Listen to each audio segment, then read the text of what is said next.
Chapter 4, Hands Up. "It's the colt," said Annie. "He's looking for his mother."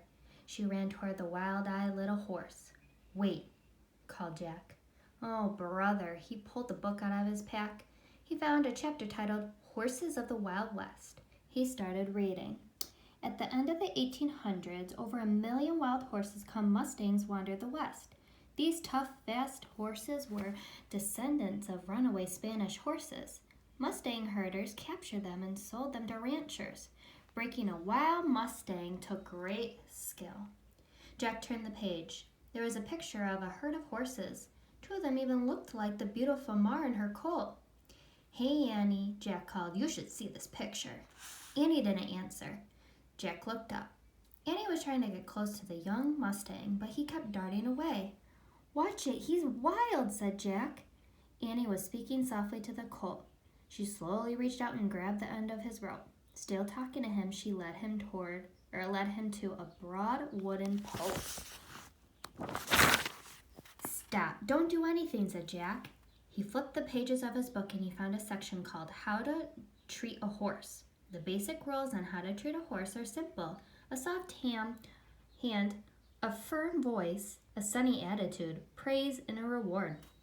"I've got the rules," shouted Jack. "Don't do anything before I write them down." Jack pulled out his notebook and pencil. He wrote horse rules. 1, soft hand. 2, firm voice. 3, sunny attitude. 4, praise. And 5, reward. "Okay, listen." Jack looked up, but Annie was already sitting on the colt's back. Jack froze. He held his breath. The Mustang whinnied and pawed the ground. He snorted and tossed his head. Annie kept patting his neck and talking softly. Finally, the young horse grew still. Annie smiled at him. "I named him Sunset," she said. Jack let out a breath. "Let's go," said Annie. "We have to take him to his mom." "Are you nuts?" said Jack. "We have to solve our riddle. It'll be dark soon. And those guys were real bad guys, I could tell." "We don't have any choice," said Annie.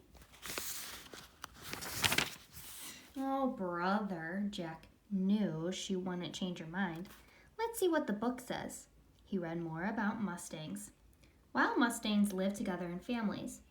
The bond between a Mar and her young is very strong. His sounds of distress or hunger will always bring her to him. A Mustang cannot bear to wander alone. Jack groaned and he looked at Sunset.